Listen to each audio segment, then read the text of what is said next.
I'm Josh Zepps, and I'm fascinated by people who express controversial ideas, who buck conventional wisdom.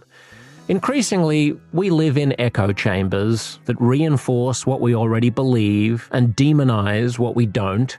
So I hunt down the most interesting people in the world to help us all glimpse things outside our bubbles, to prove we can still have constructive conversations about controversial topics that many people claim are off limits. Join my Substack list and follow me on Instagram and YouTube to never miss a conversation that might expand your mind and change your life. Today, we're in New York City, catching up with one of the world's most interesting thinkers on racism, social justice, and being black in America and in Europe. He's a New Yorker who lives in Paris, the son of a black father from the segregated South and a white mother from the West, and he himself is the father of two very white-looking children. Straddling the USA and Europe has given him a fascinating perspective that he is courageous enough to wrestle with in public. From Charlie Hebdo to the Bataclan attacks, from Islamism to racism to racial profiling to the American left and the European right, he's one of the sharpest minds I know, and his must-read memoir is called Self-Portrait in Black and White. His name is Thomas Chatterton Williams, and this is Uncomfortable Conversations. So my parents and friends are here, and then my kids are in Paris, so I'm kind of torn between. I'm home both places and not home anywhere. Right, yes, the eternal foreigner kind of in all places. But I like that. I like being a foreigner. I think that's actually been helpful for writing. In what way? I left in the second Obama term, and I kind of was able to have a bit of a distance from the Trump administration, which I think kept me a little bit mentally sane. Yes. I was paying close attention to it, but I wasn't. I could get off the internet, go out into my neighborhood in Paris, and nobody there was complicit in political drama, and it was kind of nice. Were they fascinated by it? Very much so. I mean, very much so. The first time I lived in France was during the Bush administration, the second Bush administration. And so people were quite fascinated with America and wondering, like, how on earth could you have this president? And, they were very upset in Europe about the war in Iraq. Yeah. And, they just couldn't believe America would be so irresponsible. And then now, what's a real lecture? Now it's just like, you look back on the Bush administration and you just find. Yeah, I would take President Cheney. Yeah. Oh, yeah. Yeah. So it's just a whole different thing. People just, I remember sitting at my dining room table in Paris with some French friends who were visiting. They live in New York, and they were visiting us for dinner. And we were just like finishing dinner, and everybody was texting us, and we just said, something's going on in DC. And we turned on Twitter or something, and we're like, oh my God, there's people climbing the walls of the Capitol. Oh, right, yeah.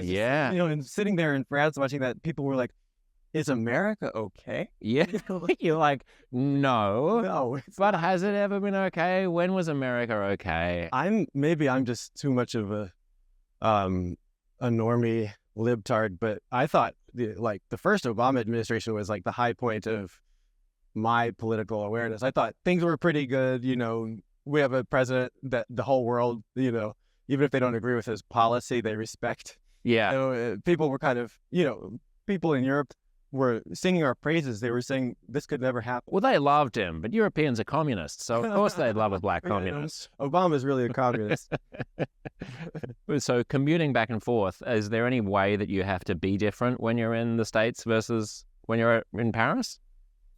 Well, I have to be more attuned to everything going on when I'm in the States because it's my society, and, I have a stake in it in a different way. I have a stake in French society, but I can also just tune out, and I'm a guest, and, people are hospitable to guests. I don't have to I'm not responsible for, paying attention to everything happening. Right. You can kind of tune out and absolve yourself of certain. I don't have to have a stance on everything happening. Yeah. In French society. Do French people need to have a stance on everything that's happening in French society the way that Americans have to have a stance on everything that's happening in American society? Well, that's a good question. I think that they're very politically aware and they care, but, things aren't, I don't feel that every aspect of French life is politicized in the same way. So it was actually quite nice to be there during COVID Nobody liked lockdowns. We had one, not as bad as Australia or as intense and severe as Australia, but we had one of the most severe lockdowns in the Western world. Yeah. Especially during the first wave of COVID. And, people didn't like being locked down. I didn't like having a curfew, but it never got politicized. The epidemiology wasn't a way of, if you believe it or rejected it, it wasn't a way of signaling how you voted. There's no French Joe Rogan or Brett Weinstein. There's no French Brett Weinstein. Yeah. There was nobody that was saying, this is a conspiracy. The government is taking control of you. Nobody nearly as influential. I'm sure there was somebody, but it wasn't a thing. And wearing a mask was not a symbol of allegiance or of independence. Yeah. And when the science about masks changed, people just stopped wearing masks, but it wasn't a marker. I feel like this is the same in Australia, that there was a certain opposition, but the opposition was an extreme fringe opposition, and most people were just like, well, you're going to have to do what you're going to have to do, and it's going to suck until the thing is over. Like, do what you got to do, and we're in a pandemic, and just, To what do you attribute that difference? Well, American culture is much more balkanized than French culture is. We're really a country that's on the knife's edge, split between people who vote for Democrats and people who vote for Republicans. And it's kind of infected our sports culture, what teams you root for, don't get me started on the Taylor Swift conspiracy. That doesn't know, like, this pop star is divisive. Right, yeah. And I don't know if it's because it's a European culture that's old and it's, people share more culture. They do more of the same things regardless of how they vote or what it is. But maybe it's also that there's not, this kind of racialized element that's always present in American life, which is, a society that formerly enslaved part of the population. And that still kind of, infects a lot of our politics, whether it's, implicit or explicit. I mean, is that to some extent, though, not a good thing in the sense that there's been a raising of racial awareness in America that maybe France and Europe and Australia haven't had?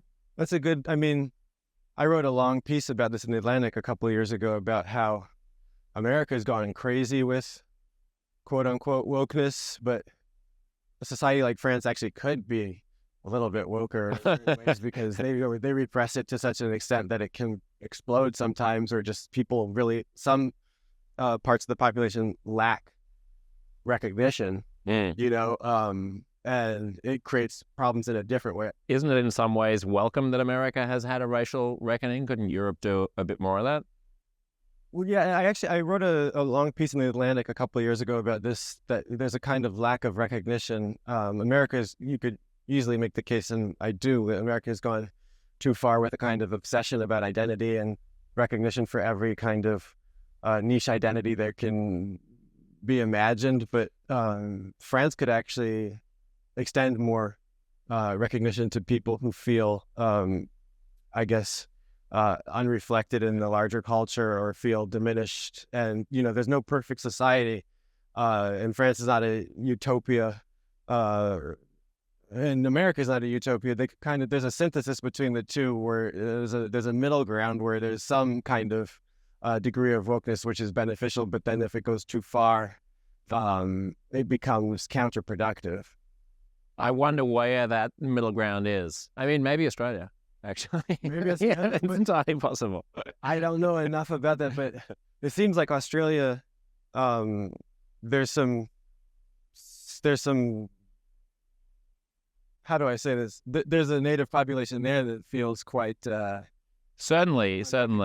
Yeah. But the recognition of that as a problem and a national stain and something that needs to be aggressively addressed has emerged. And there's a consensus around that now that I think doesn't exist in European countries towards their colonial past, for example, and which is more analogous to what's happened here with the black population. France really does struggle to acknowledge aspects of its own history that are pretty indisputable. Right. It's only recently that Macron was the president that recognized the massacre of Algerians in the 60s that took place in the middle of Paris. People were being thrown into the Seine, into the river, and it was, as many as 200 people killed, and that was never officially. Wait, were they killed and then thrown into the Seine? Because the Seine is not very deep nor wide. So if you throw me into the Seine, I'd be fine. They were killed and then thrown into the river. Okay, that's different. Yeah. That's bad. Yeah, that's bad. Right. That's really bad. Being thrown into the Seine. But it was not just bad, it was then not acknowledged. Right. Wow. Because it was an anti-riot was the claim that it was a riot? Protest that was suppressed quite violently. How does that affect the populations who currently live there of Algerian French people? What do they think about it? I think that there's quite a lot of anger. France is also, Europe, and France in particular. When I was there in 2015, that was such an extraordinarily violent year. I mean, they have to deal with the fact that there are a number of native French citizens who feel no allegiance to the country, and that has, By native, you mean they were born in France, but they're of North African descent? Their parents or grandparents would have immigrated, but these are French, as French as anybody else in the society. But well, you say that, but do the French think that? Not all of the French think that, and not all of them think that. They've done.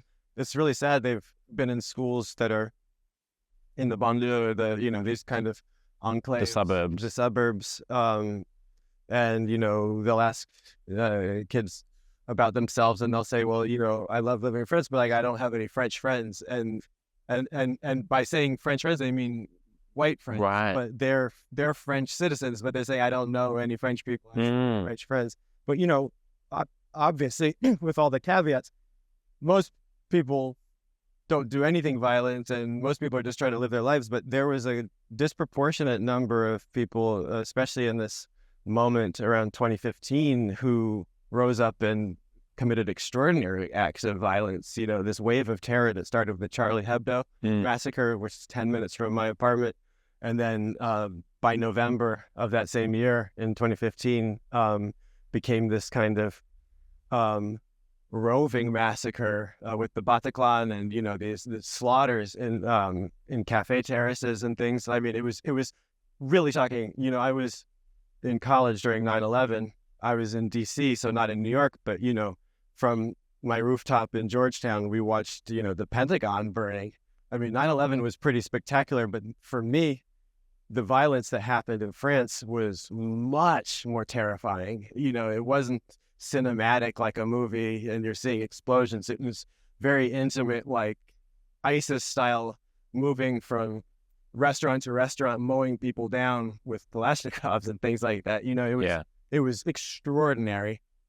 And you have to wonder, like, how does a society produce not one person that'll do this, but entire groups of people that think this is not just something they could do, but something that should be strove for. And, there were neighborhoods near me that produced, 19 men who went to fight for ISIS and things like this, training in the park like this, doing calisthenics and getting ready to go fight. And, France sent, I believe, by far the most native citizens to go fight for the Islamic State. Right. Yeah.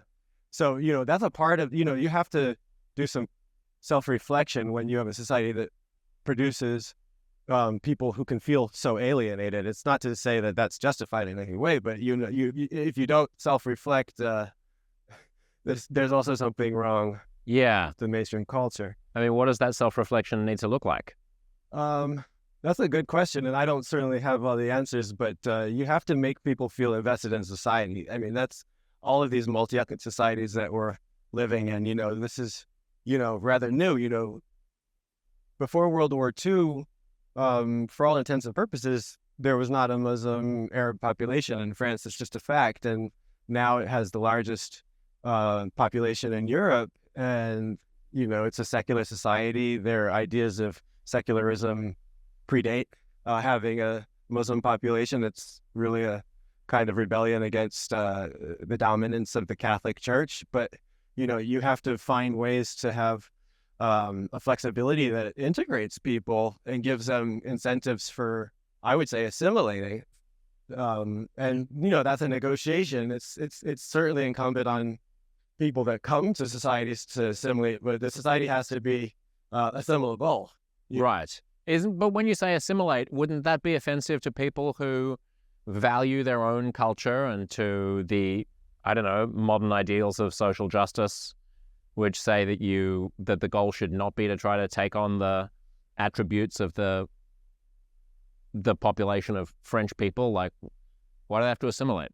I mean, that's certainly a point that gets made, but I think that assimilation done well is a two-way street. But a host society can't fully accommodate losing its own identity either. The host society has to maintain its sense of self and its way of doing things while being hospitable. I mean, it's funny that you say a host society, because in the case of a European country like France, there very much is a host society that regards itself as having a very specific culture and a way of doing things and a lifestyle and a set of beliefs and aspirations. More so than America. Well, yeah, I mean, the thing about a new country, notwithstanding the genocide of the native populations, but in America and Australia and Canada and New Zealand, and you're talking about places where the whole experiment is immigration. The entire thing is, what do you build out of the pieces of people who come here? So the host is this amorphous kind of ephemeral, ever-evolving thing, which it strikes me maybe it's not in And when we're honest France. with ourselves, we admit that about American society, that it's always been, a mixture of white Anglo-Saxon Protestant culture, the culture coming over from the African slaves, the Native American culture that was here, and then the waves of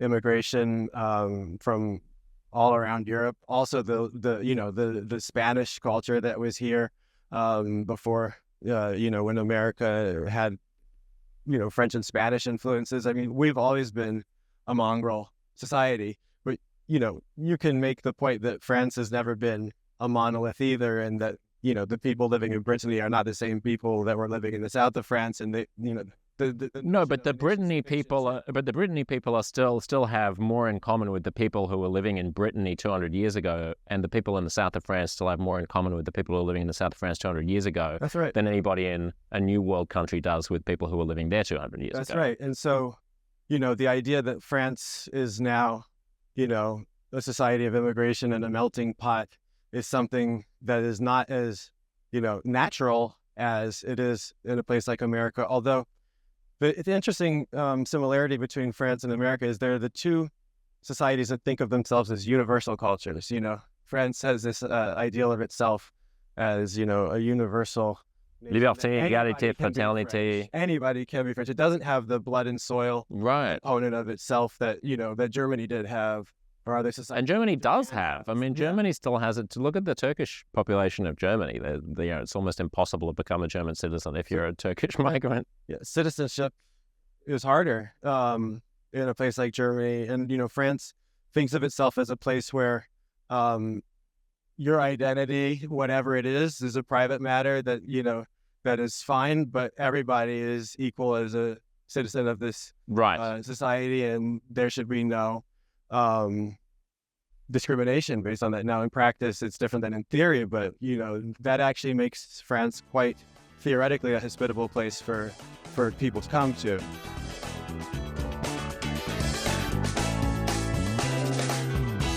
I'm intrigued by your reminiscences about the 2015 attacks in Paris and saying that it was more traumatizing in a way than 9/11 for you.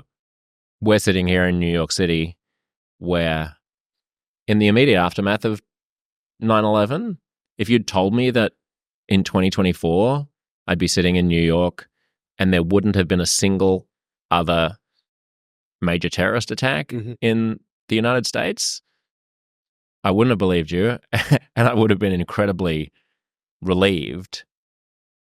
Was 2015 like, oh no, not this all over again? Was it like, what if this thing never stops? Yeah. Explain it to me. I was really feeling like, what if this never stops? This is really an untenable situation. I'm on the train, I'm taking a TGV, and with my family, with my... You can call it a TGV. We're in America. with my young kids.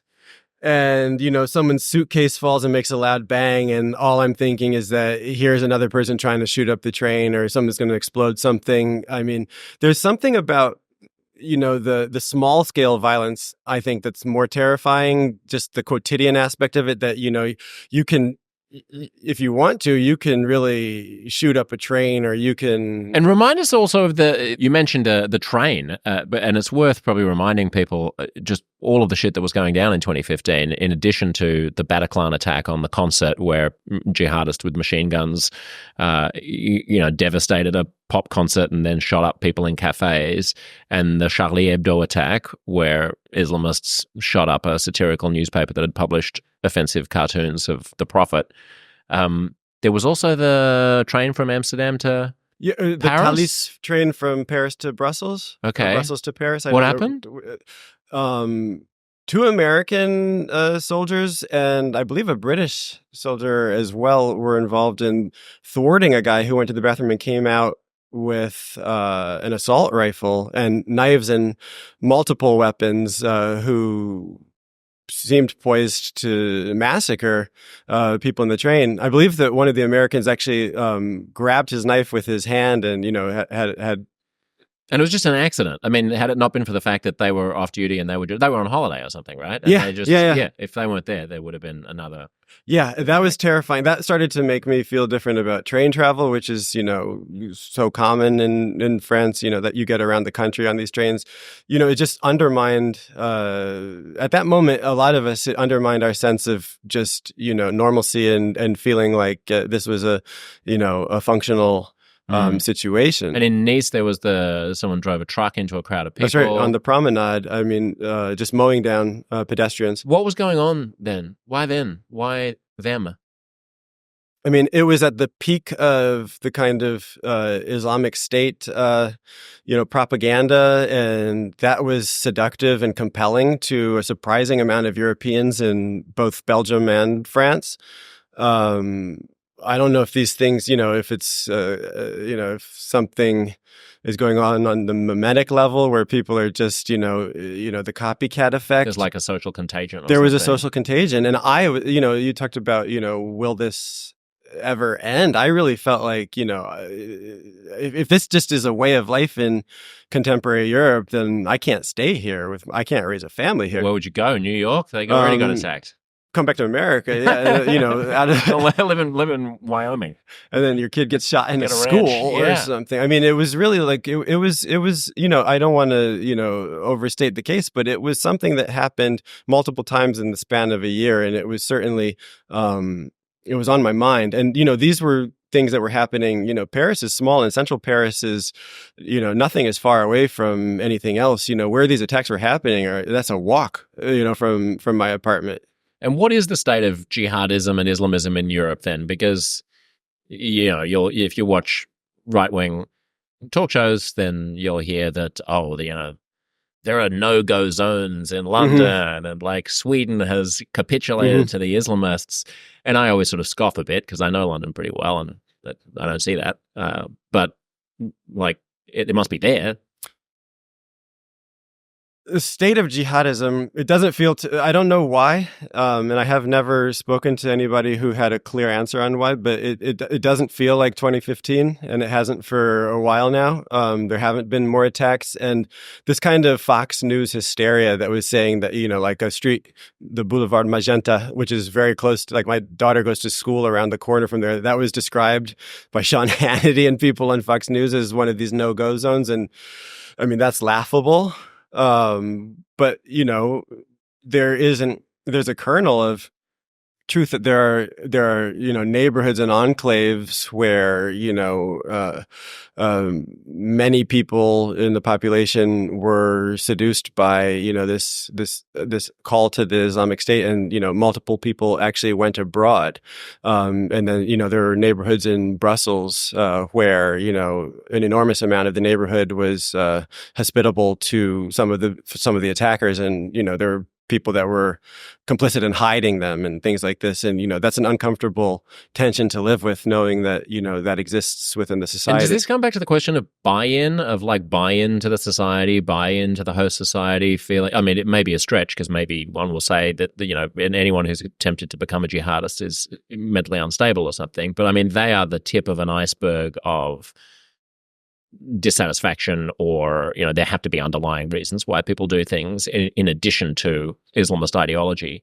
We were talking earlier before the tape was rolling about littering and my bafflement walking through New York and seeing people like eat a hamburger and just drop the wrapper on the ground, which is not something that happens in Australia. And you said that's about not having buy-in to the society. Yeah, not feeling like you have ownership in the society, or that it's... Would I be totally crazy to see jihadism and dropping a wrapper on the street as like opposite ends of the same basic spectrum of detachment from...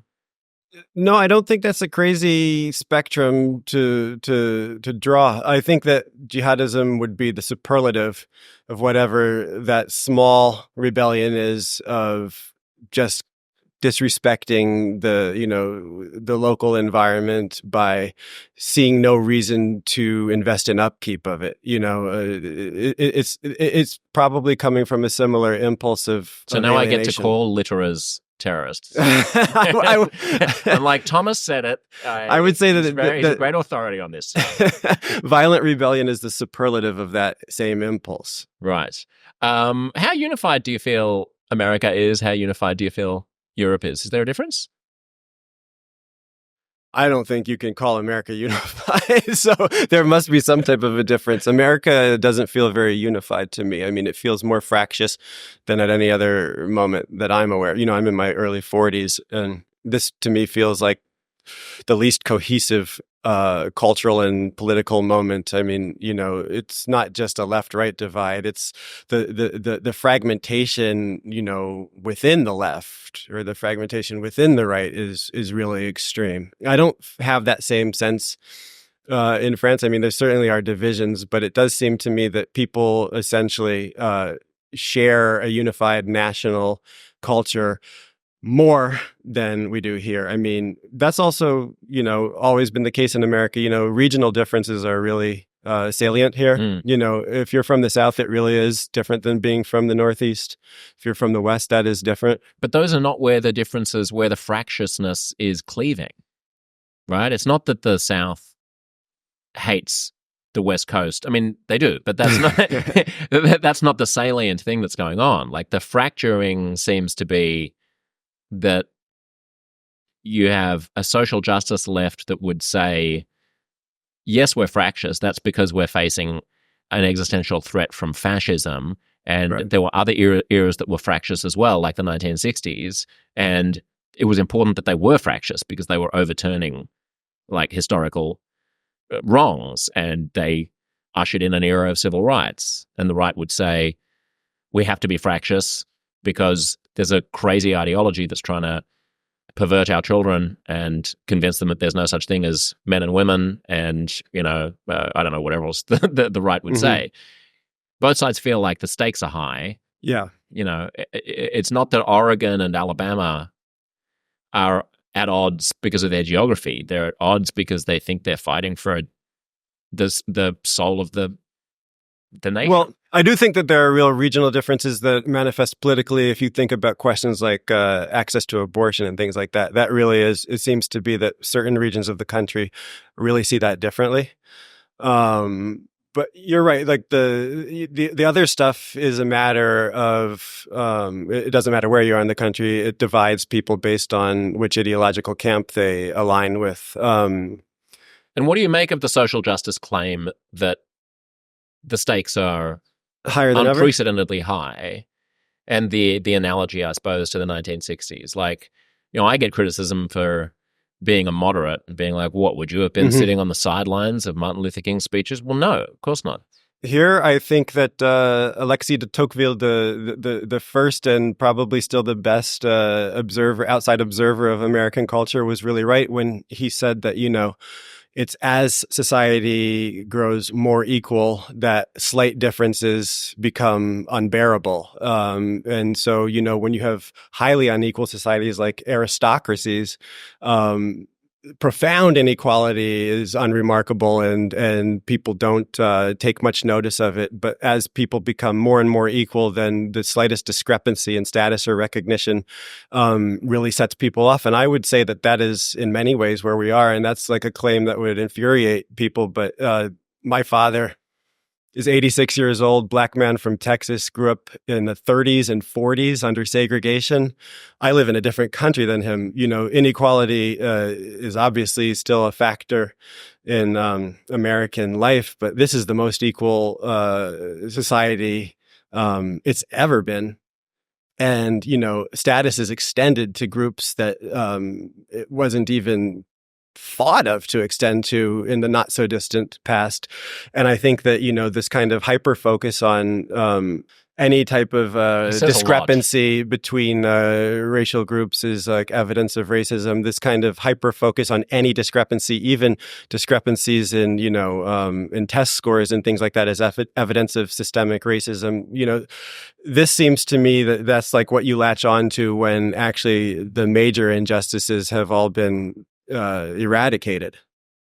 I mean, the major injustices that people seem to be focused on at the moment have largely been eradicated, in the sense that it is no longer acceptable in polite society to express overtly bigoted opinions towards people on the basis of their color or sexuality or sex. But you mentioned the word inequality. The economic injustices have not been resolved. And it always perplexes me a bit that there is such a focus on the left at the moment on identity differences, when there's this elephant in the room, which is that we're more economically unequal than ever. If you solve the problem of economic inequality, a lot of those differences, those racial differences, would disappear. A lot of it has to do with the fact that Black people in America are disproportionately poorer than white people. So, they have less median wealth, at least. If you're corrected for that, then a lot of the rest would go away. That would also be the basis of solidarity across identity groups. But, that's something I've been writing about and kind of, screaming into the void for years now. But it's something that, Marxists and people really on the left that's not the identity left, like Adolf Reed, have been saying for decades, and just, wondering, why is it so much easier for Fortune 200 companies to get behind the identity left and to diversify their boardroom, or to hire more people of color, at investment banks or whatever, because that's obviously less of a sacrifice than actually addressing class inequality. So, Adolf Reed has made the argument quite convincing, I think, that like identity politics fits extremely well with neoliberalism and, with regimes of gross inequality, that just as long as you have 13% of billionaires be Black, then you can say that, that has been solved. And what do you make of the sort of diversity and equity and inclusion move that, it seems like some universities are pulling back from it now, but certainly corporate human resources departments are still a monolith, an ideological monolith, when it comes to the importance of scrupulously managing precise quotas of, people on the basis of their sexuality or sex or race. I mean, I'm uncomfortable with, racial quotas. I'm all for, the idea of inclusivity and diversity, and equity is a different question because it depends on what people mean. Part of the problem is that we use a lot of these words and people have very different meanings of the same terms. A lot of things sound good in principle, but it's not. There's the kind of what Raymond Aron or somebody would call, there's the explicit meaning and there's the esoteric meaning. And so the explicit meaning of diversity, equity, and inclusion sounds great. The esoteric meaning, that outcomes have to be engineered, not equality of opportunity, but equality of outcome has to be engineered, that becomes something else. Litmus tests that happen at universities that you must have a kind of statement that professes the approved ideology, even if it has nothing to do with your field or your line of work, that you must commit yourself to, the official line of thought. That's very dangerous for academic freedom. That's very dangerous for just having, an institution that promotes critical thinking.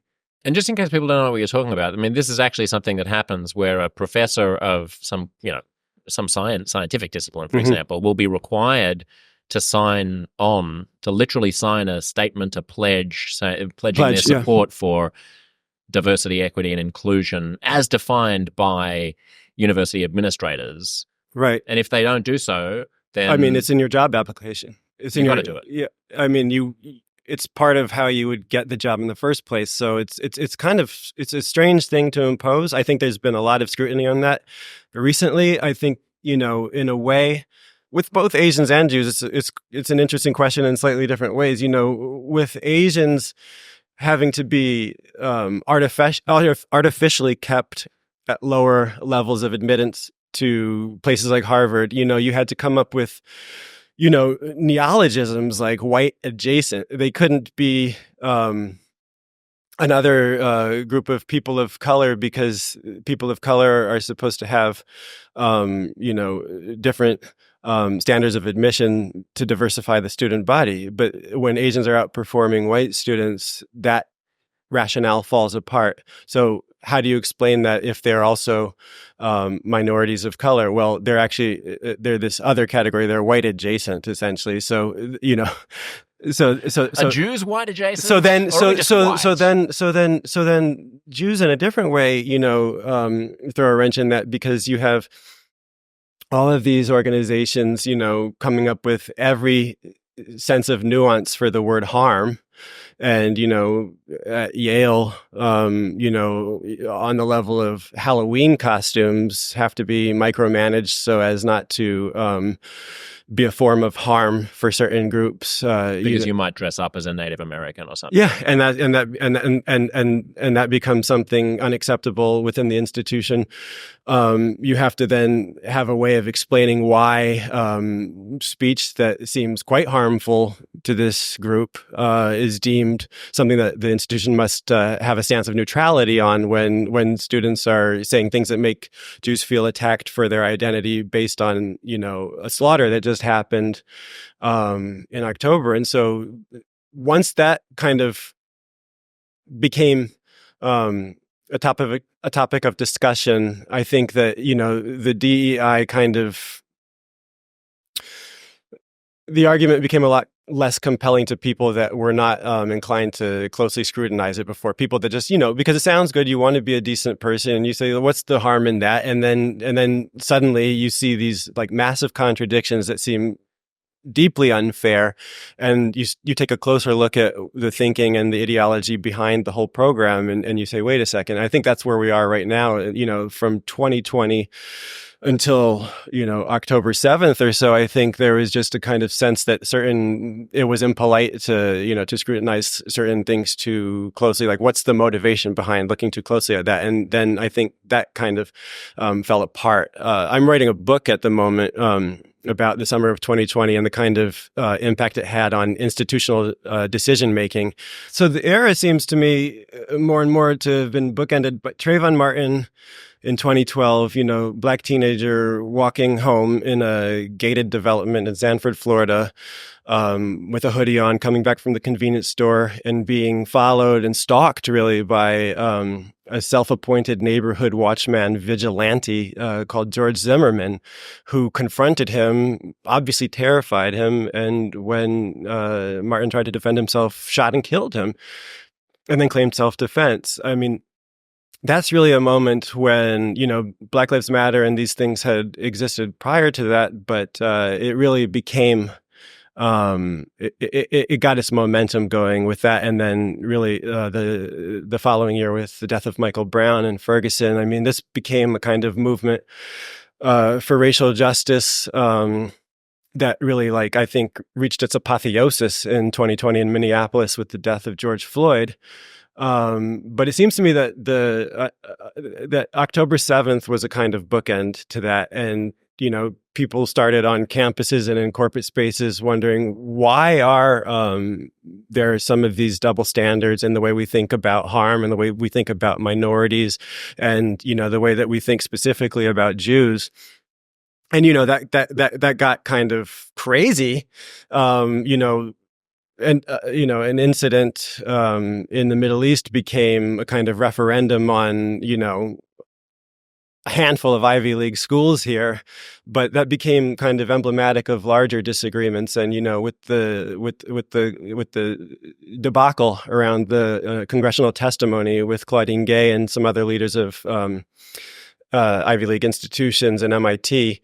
And where they were basically saying that they're not going to crack down on now they're neutral, anti-Zionist or pro-Palestinian. Now they're going to be neutral speech. So if people are saying from the river to the sea, you know, Palestine will be free, and if Jews get offended by that, then they're not going to intervene. Right. But if a person wants to dress up in a funny Native American costume for Halloween, they were not let neutral. Alone say something about, right. You know, their dissent with a racial justice agenda, then they will clamp down on that. Yeah, and I think that they lost a lot of, not just the reactionaries like the Chris Rufo types who are activist reactionaries no matter what happens, but I think they lost a lot of reasonable people in the middle with that kind of double standard and, you know, this kind of contorted logic that had to make it make sense, that, you know, neutrality was a key concept in the way they run their businesses. I just think that you know, the spell was broken a bit.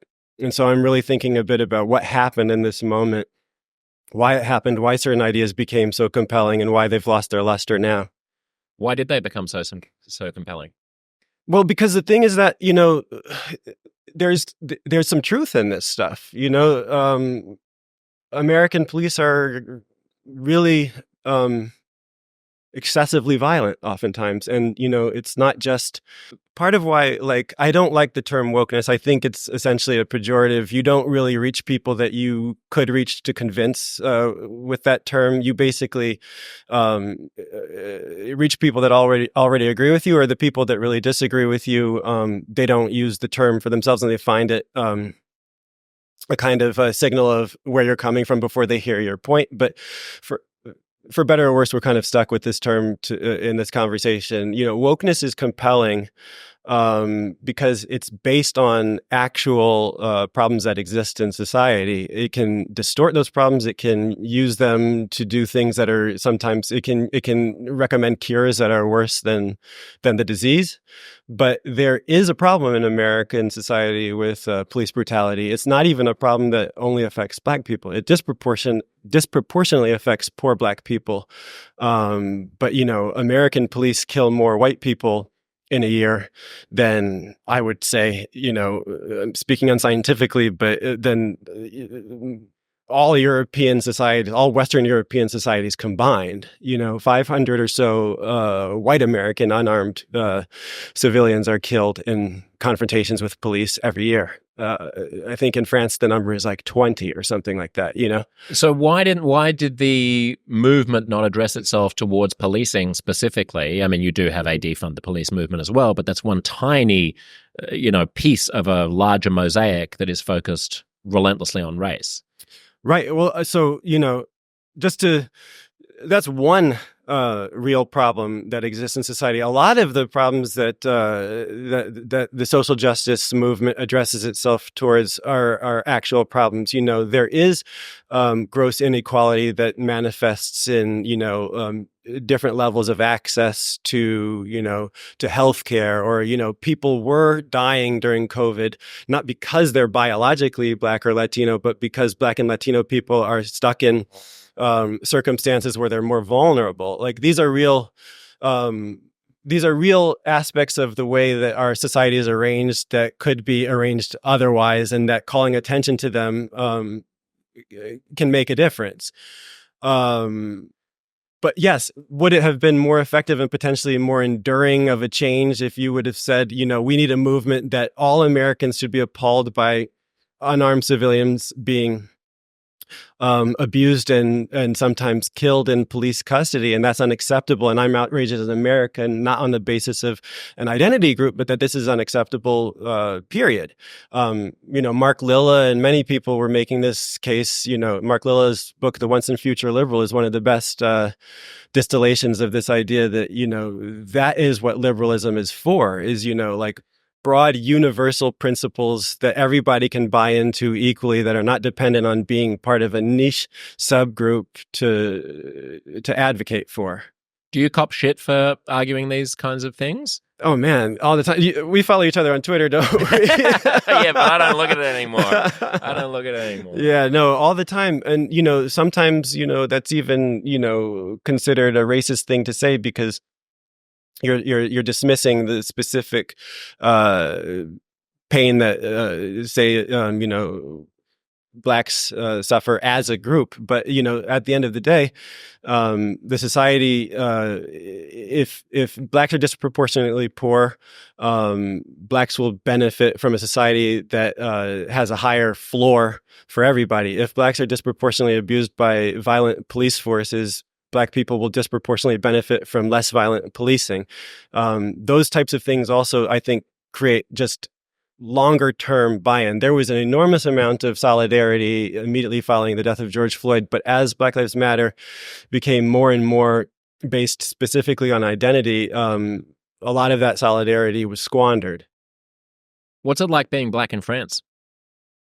The thing that's interesting for me there is that I'm not the first Black American to notice this. I mean, James Baldwin has written so beautifully about this, and so nuancedly. You're first and foremost an American in France. Your skin color is a secondary characteristic, but your nationality becomes the most salient identifier, and so that's actually quite a privileged position to be in. You're from a powerful, rich country. You're not perceived as needing. You're not an immigrant that needs something from them. You're extended a kind of cultural capital and dignity that, Baldwin and others have remarked that, especially, pre-civil rights, there was a sense that damn, this is the first time I understand what it feels like to be an American. It's nice to be an American. In America, I feel like a second-class citizen, but actually being an American is quite nice. This must be how white people feel like back home.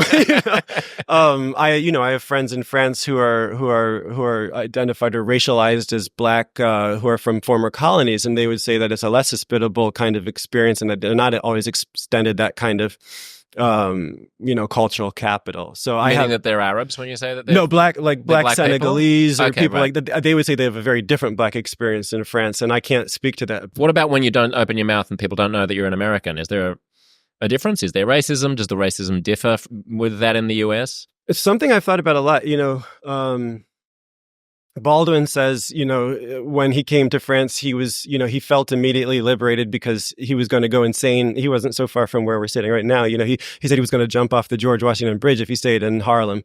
But that in France, he felt, that he was outside of that kind of, black-white binary that he was stuck in back home. But then he quickly realized that there was somebody else taking his place on the social totem pole, and that was the Algerian. And then that kind of complicated his sense of personal liberation because he was implicated in a society where somebody else was the downtrodden, the Negro, or the other version of the N-word that he would have said, and that that was a bitter kind of liberation. Why don't you say that word, by the way? Was that? Why don't you say that word? It's not because I think that the word can't be spoken, but it's probably because, it's an ugly word. I don't personally like to use it. Sometimes I do use it, but I don't just use it frivolously. And, I don't like to trivialize the effect of the word. And I don't like the, I think it's really like, it's a truly ugly word. I don't like the kind of idea that, you can embrace it and you can, you can reappropriate it or empower Yeah, sorry, no, yourself. I'm not really saying like, why don't you call black friends the N-word? I'm saying like in that example just then you were talking about James Baldwin using the word. So then you're just sort of mentioning the existence of the word, which is, just confusing to me. That there isn't a recognition that there's a difference between calling someone that and mouthing the same sounds as that word. Yeah, I mean, if somebody were using the word or, it's descriptive, if somebody were using the word, I certainly wouldn't say that was an instance of racism where they need to be, lose their job. But for me, it's just a personal decision for me that I don't like, I think it's an appalling word. Yeah, fair enough. Getting back to Baldwin and Algerians in France, do you ever code as Algerian? Yeah, so I wrote about this in my first book a bit. It's changed with age and it's changed with self-presentation. But when I first moved to France, when I was a college student, I used to shave my head quite low. And I feel like hair is a quite... hair gives your racial identity, it's a kind of marker of racial identity as well. It can be. And when I didn't have hair, I was less... perceivable as a mixed black guy than I am now. And so I feel like when I was younger, I was sometimes spoken to, on the street in Arabic. People would assume that I was coming from some place in the Maghreb, and that was my culture. I remember being in a kebab shop and a guy, asking me why didn't my parents teach me my language? And I was like, what are you talking about? My dad is like black guy from Texas, of the Deep South. Yeah, I don't know. And he was like, speak Arabic, and I was like, I'm not Arab, and he was like really confused. But that hasn't really happened to me in quite a long time. I think it's partially based on something as simple as my hair, but I think it's also partially based on, I was like a single guy back then, and now like I live in France, like my kids, if I'm walking with my kids in the street, no one would perceive me as an Arab because my kids essentially look Swedish. So, it's just like who you are family with and who you are around also racializes you. And when you would be mistaken for an Arab in France, did that ever lead to people having more, I don't know, disdain for you, or were there instances of racism? And then when they find out that you're not an Arab, oh, he's a black American. Oh, he's actually one of the good guys. Yes, that was only in the capacity of... never really happened to me with police, but, especially like when I first was there, that was like 2003. That was like peak war on terror. And I don't think I flew one time through Charles de Gaulle airport without being pulled to that special room they have for ambiguously brown people. And I really became quite sympathetic to people who are just going about their business and they're just, identifiably Muslim, and they cannot go through the airport without being pulled into this room. And I would get pulled into this room and immediately be released as soon as they realized I was an American and that I was, not a Muslim. Yeah. And these people would just be stranded in there. I saw people miss flights. These people they weren't getting in and out in that way. And most of them, I mean, just mathematically, most of them couldn't have actually been terror. Yeah. But they were, One would hope not. They were having their days, completely upended by this. And that used to happen to me. It doesn't happen anymore. So the social justice left in America would have us believe that my experience of walking through this city is a different universe from a black person's experience. And walking into a shop, the black person is going to get tailed, the black person is going to get... And it's not that there isn't truth in that. I have personally seen it. Like I was in a pharmacy in Sydney just the other day, and there was a guard at the door, like searching some people's bags and other people's bags. Right. And there was a young African Australian woman, and he searched her shopping bag, and then he just waved me through. So, is race one of the various metrics that he was using to try to judge my non-riskiness as a shoplifter? Probably, maybe. But what's your experience?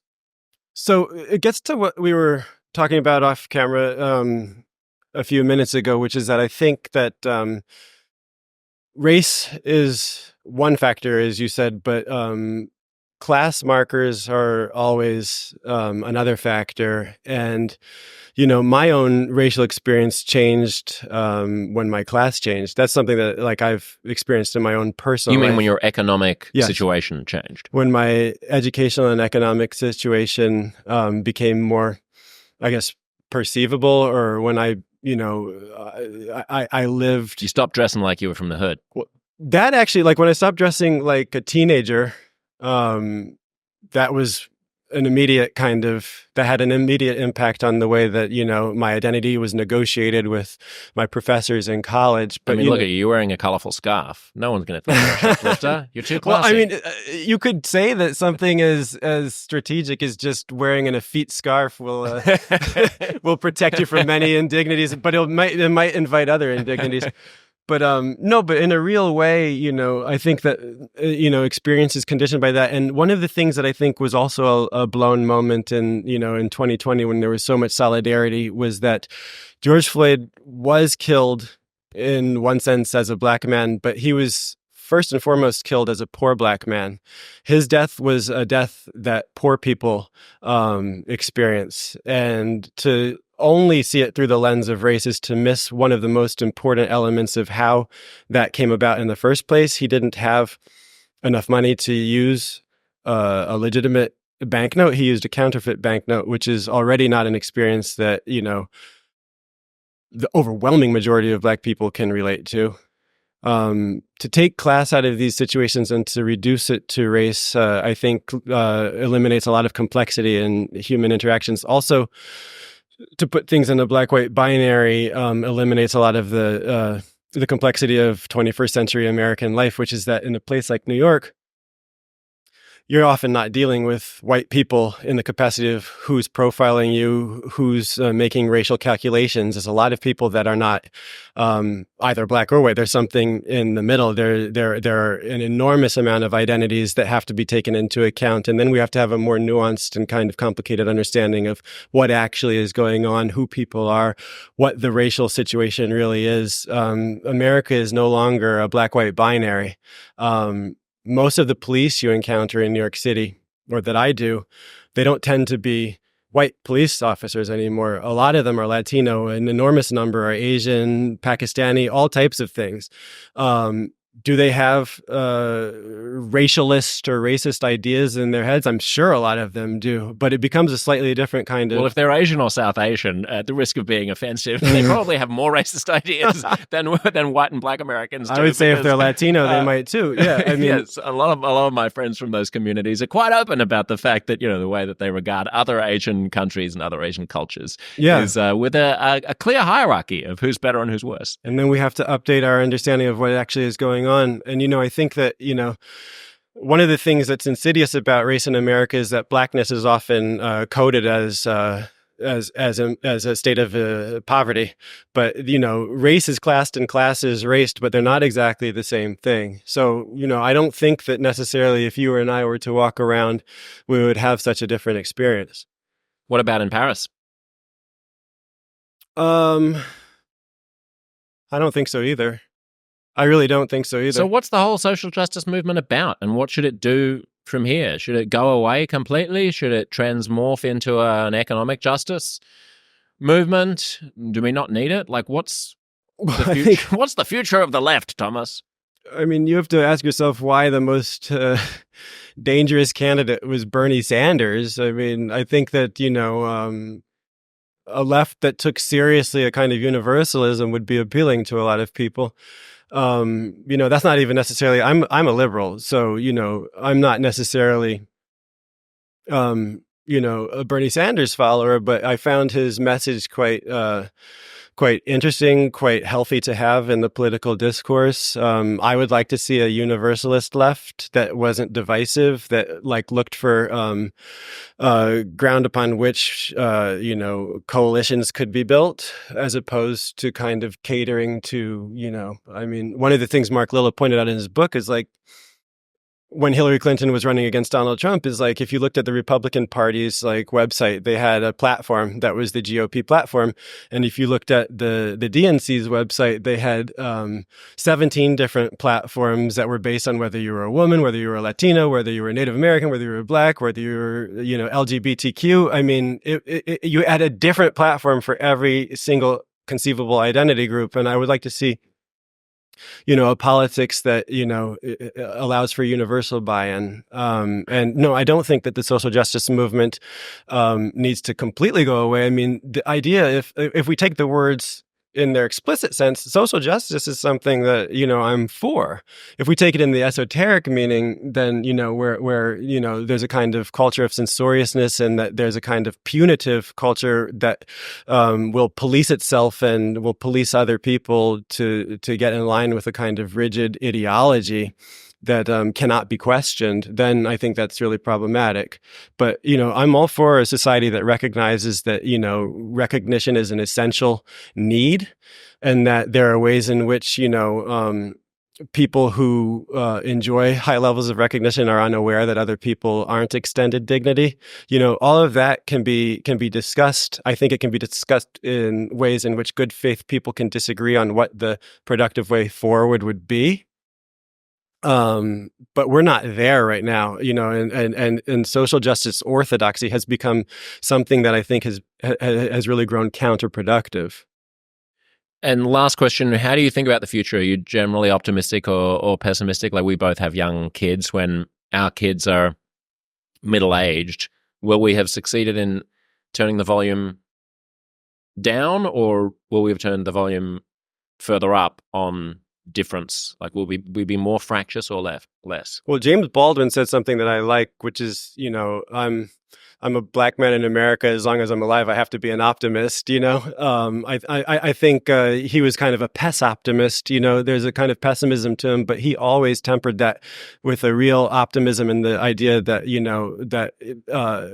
love among groups is possible. Love among individuals, and groups are collections of individuals, and that they can be, you can reach other people. I believe, I'm an optimist. I believe that society is better than it was even when I was a child, and it can continue to get better. I think we have new challenges that really, are quite dangerous. And I think we didn't talk about the technological aspect of all of this, but I think that really is one of the things that's making it very difficult to have a common culture. We're all really not just like disagreeing on ideas and events, but we are living with completely different systems of reality, and we're going to have to find ways to bridge that. And we might have to really look back on this era and say that we participated in a mass experiment of all being on these, social media platforms that was really as poisonous as anything that's ever happened, and reassess how we actually get our information and how we communicate with each other. But, social justice is essentially a kind of redistribution of recognition, the way that, Marxism is a redistribution of wealth.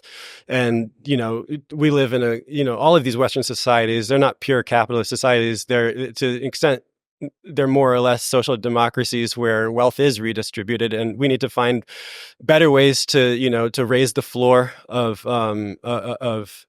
poverty, so that those with the least don't sink so low, and we need to raise the floor of basic dignity and and access to opportunity. And then I would say that people can really disagree about how much everybody has to have equal outcomes, because the fact is that reality is unequal. There's no tree in this park that's equal to another tree. And the idea that human beings can be made 100% equal. You've got kids, I've got kids. Anybody who has a family knows that there's no such thing as equality. No one is the same. But everybody should have an opportunity to flourish. And I think that we're going to keep getting towards that until the climate apocalypse takes us out or something. I'm glad you had to throw that last piece of pessimism in. Thomas, great to talk to you. Thank you. Thanks for having me.